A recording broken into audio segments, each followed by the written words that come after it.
सोचो एक ऐसी दुनिया जहां तुम्हारा हर एक मूव हजारों नहीं बल्कि लाखों लोग देख रहे हैं और उस पर 24 घंटे नजर रखे हुए हैं। आप कहां जा रहे हो, क्या खा रहे हो और किससे मिल रहे हो, सब कुछ। जी हाँ, मैं बात कर रहा हूँ साउथ कोरिया की एंटरटेनमेंट इंडस्ट्री की। ये इंडस्ट्री बाहर से जितनी ग्लैमरस लगती है ना, अंदर से उतनी टॉक्सिक भी है। अभी कल ही मैं इंस्टाग्राम स्क्रॉल कर रहा था और मेरी नजर के सामने से एक टैलेंटेड कोरियन एक्ट्रेस किम सेयोन के डेथ की न्यूज गुजरी। और ये डेथ नहीं, सुसाइड थी, जो कि मैं डिटेल में आगे डिस्कस भी करने वाला हूँ। जितना मुझे इस बारे में पता चला है वो सब कुछ मैं बताने वाला हूँ इस वीडियो में। और भी मुझे बहुत कुछ पता बोलना है इस वीडियो में, बस मैं बोलना चाहता हूँ। इस वीडियो में मैं सिर्फ एक कोरियन एक्ट्रेस की करियर स्ट्रगल्स पर बात नहीं करने वाला, बस सुनो मुझे क्या कहना। आपको पता है कि एक रिपोर्ट के अकॉर्डिंग साउथ कोरिया में हर मंथ 2 से 3 वेल नोन एक्टर्स की सुसाइड अटेम्प्ट्स रिकॉर्ड होती हैं। इतने प्रेशर में होते हैं वो बेचारे। ये सब ये बताता है कि शोबिस की चमक धमक के पीछे असल में जिंदगी कितनी मुश्किल हो सकती है। किम सेयोन को मैं थोड़ा सा जानता हूँ, मैं पहले से जानता था इसकी डेथ से पहले। किम सेयोन की एक ब्लड हाउंड सीरीज की कुछ क्लिप्स मैंने देखी हुई थी। मेरा दिल था कि सीरीज को मैं कभी न कभी देखूंगा, पर अब अगर इसे देखूंगा तो बहुत अलग ही लेवल की वाइब्स आएंगी क्योंकि वो मर चुकी है ना। खैर, अब थोड़ा किम सेयोन की लाइफ स्ट्रगल को देख लेते हैं कि उसने ऐसा कदम क्यों उठाया। किम सेयोन ने अपना एक्टिंग करियर बहुत छोटी सी उम्र में शुरू कर दिया था। सिर्फ वो 9 साल की थी जब उसने अ ब्रांड न्यू लाइफ में काम किया था। ये एक इमोशनल कहानी थी एक ऐसी लड़की की जो ऑर्फनेज में छोड़ दी जाती है। इस फिल्म में उसकी परफॉर्मेंस इतनी परफेक्ट थी कि किम को केन्स फिल्म फेस्टिवल में भी जाने का मौका मिला, जो किसी भी एक्टर के लिए बहुत बड़ी बात होती है। हाँ, और ये तो सिर्फ 9 साल की थी। और जैसे जैसे वो बड़ी होती गई ना, उसकी परफॉर्मेंसेस और भी बेहतर होती गई। छोटी स्क्रीन हो या बड़ी, किम सेयोन ने हर जगह अपनी एक्टिंग का जलवा दिखाया। अवार्ड्स मिले, रिकॉग्निशन मिली, हर जगह सिर्फ उसकी ही तारीफ होने लगी। लेकिन कहते हैं ना कि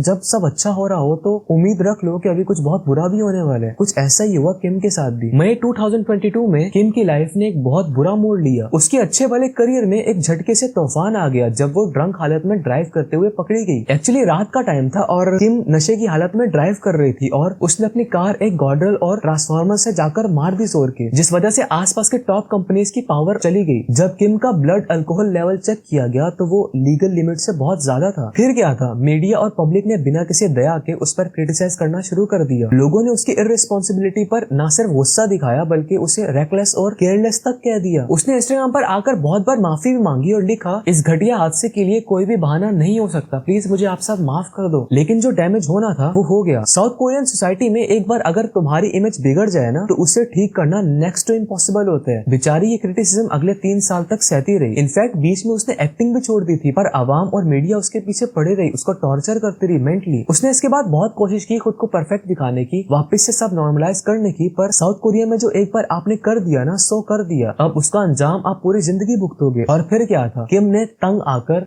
खुद को मार दिया। सच्ची ये बहुत अलार्मिंग और सैड बात है। वैसे ये बात सच है, जो प्रेशर एक कोरियन सेलिब्रिटी पर होता है ना परफेक्ट बनने के लिए, वो एक आम इंसान की मेंटल हेल्थ को बुरी तरह तोड़ सकते हैं। वो उस प्रेशर को बेयर नहीं कर सकते। ये सिर्फ किम सेयोन की कहानी नहीं है बल्कि शोबिस की असल रियलिटी है, जो अक्सर लोगों को नजर नहीं आती। साउथ कोरियन एंटरटेनमेंट इंडस्ट्री का नाम ही डिसिप्लिन और परफेक्शन का दूसरा नाम है। यहाँ सिर्फ टैलेंट काफी नहीं होता, एक आर्टिस्ट बनने के लिए सालों की मेहनत, सैक्रिफाइस और एक्सट्रीम प्रेशर से गुजरना पड़ता है। यही वजह है कि जो लोग डेब्यू करते हैं ना, वो ना सिर्फ पॉलिश्ड परफॉर्मर्स होते हैं बल्कि उनके ऊपर एक्सपेक्टेशंस का एक पहाड़ भी होता है। लेकिन इस सब की एक डार्क साइड भी है, एक ऐसी एक्सपेक्टेशंस जो मेंटल हेल्थ को आहिस्ता आहिस्ता खा जाती है। सोचो, आप इमेजिन करो एक ऐसी लाइफ जहाँ सिर्फ काम ही है, जहाँ ना सही से नींद लेने की फुर्सत है, ना अपनी पर्सनल लाइफ जीने का मौका मिलता है। और ये सब साउथ कोरियन एक्टर्स और आपके आइडल्स के लिए की एक नॉर्मल रूटीन है। एक कांस्टेंट रेस चल रही है एक्टर्स के बीच, हमेशा परफेक्ट दिखने की, हमेशा फैंस और मीडिया के स्टैंडर्ड्स पर पूरा उतरने की। और तो और यहाँ पर भी सब कुछ नहीं रखता। फिजिकल एग्जॉस्शन, स्लीप डेप्रिवेशन और एक जेन्युइन सपोर्ट सिस्टम की कमी है यहाँ पर। ये सब मिलकर एक इंसान को अंदर से खत्म कर देते हैं। बाहर से तो सेलिब्रिटी की लाइफ बहुत ग्लैमरस दिख रही होती है, लेकिन असल में ये एक लोनली लाइफ है, अकेलेपन की दुनिया। चलो ये सब छोड़ो, असल रोल तो सोशल मीडिया प्ले करता है इनकी लाइफ को मजीद वर्स बनाने के लिए। यहाँ पर तो हर छोटी से छोटी बात भी एक बहुत बड़ी कंट्रोवर्सी बन जाती है। आज के डिजिटल वर्ल्ड में हर सेलिब्रिटी का हर एक्शन माइक्रोस्कोपिक लेवल पर देखा जाता है। बस एक छोटी सी मिस्टेक और आपका करियर खत्म। हम सबको ऐसा लगता है कि सिर्फ बॉलीवुड इंडस्ट्री में ये सब हो रहा है, सिर्फ बॉलीवुड इंडस्ट्री ही ऐसी है। नहीं भाई, अभी आपने साउथ कोरिया की इंडस्ट्री को सही से स्टडी ही नहीं किया। अगर आप करो तो आपके होश उड़ जाएंगे, आपको अपने आइडल्स पर तरस आना शुरू हो जाएगा, बुरे वाला। यहाँ पर एक छोटी सी गलती वायरल होने में सेकंड्स लगते हैं और उसके बाद जो ऑनलाइन हेट और ट्रोलिंग शुरू होती है ना, वो किसी इंसान को डिप्रेशन में धकेल सकती है। ये प्रेशर सिर्फ बाहर से नहीं आता, अंदर से भी होते हैं। वो डर कि कहीं फैंस ना छोड़ जाए मुझे, कहीं करियर ना खत्म हो जाए, कहीं मैं इररिलेवेंट ना हो जाऊं, ये सब अंदर से भी डर आता है। किम सेयोन का केस इसी रियलिटी का एक बहुत बड़ा सबूत है। एक टैलेंटेड और सक्सेसफुल एक्ट्रेस जिसकी अभी आगे पूरी करियर पड़ा हुआ था, पूरी जिंदगी पड़ी हुई थी, इतनी हार्ड वर्किंग एक्ट्रेस होने के बावजूद फेम के साथ जो उसे प्रेशर मिला, उसने उसकी जिंदगी को ऐसे मोड़ पर ले खड़ा कर दिया जहां सिर्फ एक गलती ने उसकी जिंदगी में सब कुछ बदल दिया। किम की डेथ सिर्फ एक वार्निंग नहीं बल्कि एक वेकअप कॉल भी है, इंडस्ट्री के लिए भी और फैंस के लिए भी, क्योंकि जो लोग स्क्रीन पे हमेशा परफेक्ट दिखते हैं ना, बहुत खुश दिखते हैं, उनकी पर्सनल लाइफ इसके बिल्कुल ऑपोजिट होती है। जो वो चाह कर भी पब्लिक के सामने नहीं रख सकते क्योंकि उनके कॉन्ट्रैक्ट वगैरह होते हैं ना कंपनी से, वो ये सब नहीं कर सकते। वो कुछ भी अपनी कंपनी के परमिशन के बगैर नहीं कर सकते, वो बाउंड होते हैं प्रिंसिपल्स में। उनकी भी अपनी बैटल्स होती हैं जो सिर्फ वो खुद जानते हैं। कोरियन एंटरटेनमेंट इंडस्ट्री को सिर्फ टैलेंट और प्रॉफिट की ही गेम समझना बहुत बड़ी गलतफहमी है। ये जरूरी होना चाहिए कि इंडस्ट्री अपने स्टार्स की मेंटल हेल्थ को भी उतनी ही इंपॉर्टेंस दे जितना उनकी परफॉर्मेंस को देती है। काउंसलिंग सर्विसेज, एक सपोर्टिव एनवायरनमेंट और मेंटल हेल्थ के बारे में भी ओपन डिस्कशंस को इनकरेज करना चाहिए। ये सब कुछ अब ऑप्शनल नहीं है बल्कि जरूरी हो गया है। और सिर्फ इंडस्ट्री ही नहीं बल्कि फैंस को भी समझना होगा कि उनके हार्श वर्ड्स और अनरियलिस्टिक एक्सपेक्टेशंस किसी की जिंदगी पे कितना ज्यादा असर डाल सकते हैं। किम सरान और जैसे और भी यंग एक्टर्स के ट्रेजिक डेथ्स हमें एक क्लियर मैसेज देती हैं। अब वक्त है चेंज का, खुद को बदलने का। इनफैक्ट कोरियन एंटरटेनमेंट इंडस्ट्री को सिर्फ प्रॉफिट और स्टारडम पे फोकस नहीं करना चाहिए बल्कि अपने स्टार्स की वेलबींग को भी प्रायोरिटाइज करना चाहिए। काम के आवर्स रीजनेबल होने चाहिए, काउंसलिंग सर्विसेज इजीली अवेलेबल होनी चाहिए और सबसे जरूरी बात, एक ऐसा कल्चर बनाना चाहिए जहां एम्पैथी और अंडरस्टैंडिंग हो, ना कि सिर्फ एक्सपेक्टेशंस और क्रिटिसिज्म। लेकिन सिर्फ इंडस्ट्री को ब्लेम करना भी सही नहीं होगा। हम फैंस का भी एक रोल है ना, हमें भी सेलिब्रिटीज को सिर्फ एक प्रोडक्ट की तरह नहीं बल्कि एक इंसान की तरह देखना होगा। हर छोटी से छोटी बात पर उनको जज करना, ट्रोल करना या उनकी जिंदगी के हर एस्पेक्ट पर ओपिनियन देना सिर्फ उन पर प्रेशर बढ़ाते हैं। अगर हम वाकई अपने फेवरेट स्टार से प्यार करते हैं तो उनको सपोर्ट करना सीखना होगा। सिर्फ तब नहीं जब वो हिट पर हिट सॉन्ग्स या वेब सीरीज दे रहे हैं बल्कि तब जब वो स्ट्रगल कर रहे हो, क्योंकि आखिर में वो भी तो हम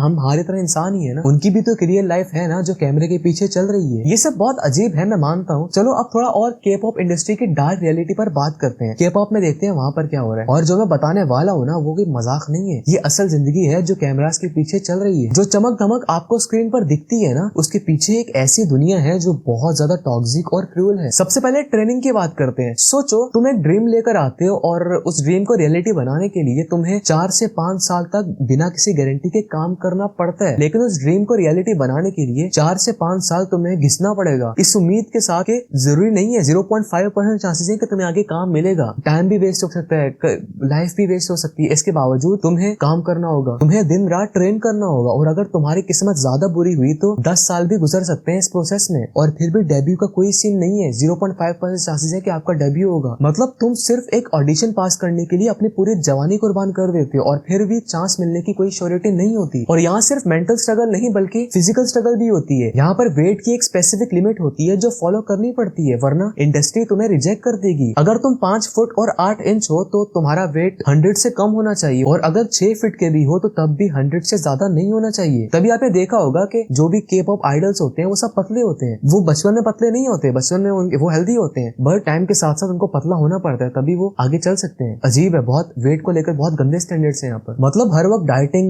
एक्सट्रीम वर्कआउट और कभी कभी सिर्फ एक मील पर पूरा दिन गुजारा करना पड़ता है। बीटीएस के जिमन ने एक दफा 10 दिन तक सिर्फ एक खाने पर ही रोज गुजारा किया था और तो और एक के पॉप आर्टिस्ट ने तो पूरा एक हफ्ते तक सिर्फ पानी पीकर गुजारा किया था बिना कुछ खाए, क्योंकि ये उसकी कंपनी का ऑर्डर था और अगर वो कंपनी की बात ना मानता तो उसका कॉन्ट्रैक्ट कैंसिल भी हो सकता था और वापस अपने घर भेज दिया जाता। वो एक्चुअली उसका वेट इंडस्ट्री स्टैंडर्ड से बहुत ज्यादा था, इसीलिए पूरा वीक सिर्फ पानी पर गुजारा कराया गया उसे। खैर ये कोई नॉर्मल बात नहीं है, ये स्ट्रेट अप टॉर्चर है और ये सिर्फ बॉडी कंट्रोल तक नहीं रुका, यहाँ तुम्हारी पर्सनल लाइफ भी तुम्हारी नहीं होती। आपको पता है के पॉप आइडल्स को क्लबिंग अलाउड नहीं होती, ड्रिंकिंग अलाउड नहीं होती और सबसे इम्पोर्टेंट बात डेटिंग तक अलाउड नहीं होती, क्योंकि ऑब्सेसिव फैंस को ये सब पसंद नहीं आता ना कि उनका फेवरेट आइडल किसी और के साथ हो। मतलब तुम एक सेलिब्रिटी हो लेकिन तुम्हारी लाइफ किसी और की मर्जी से चल रही होती है। ब्लैक पिंक के मेंबर्स तक के फोन्स ले लिए जाते हैं, वो फ्रीली ट्रैवल तक नहीं कर सकते, ड्राइव भी नहीं कर सकते और उनके लिए रिलेशनशिप्स में पढ़ना तो सिरे से ही फॉरबिडन है, फॉरबिडन एक्ट है उनके लिए। और यहाँ भी सब नहीं रुकता, फिर इसके बाद कंपनीज का गंदा खेल शुरू होता है। YG एंटरटेनमेंट जैसी बड़ी बड़ी कंपनीज तक अपने आर्टिस्ट को फुली एक्सप्लॉइट कर देती है। ब्लैक पिंक को ऑलमोस्ट 2 साल तक कमबैक नहीं मिला क्योंकि उनके CEO का दिल नहीं था इसमें। और ऊपर से र्यूमर्स ये भी हैं कि YG ने ब्लैक पिंक के पैसे गैम्बल किए थे। और आयरनी देखो, साउथ कोरिया में गैम्बलिंग इलीगल है लेकिन जब पावर और पैसा हो तो सब चलता है भाई यहाँ पर। ये तो सिर्फ अभी मैंने सरफेस की बातें की है, इससे भी डार्क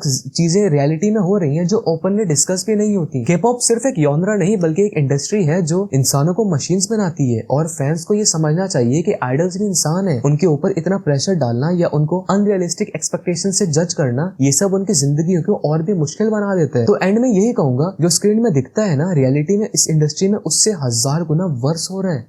पीस आउट।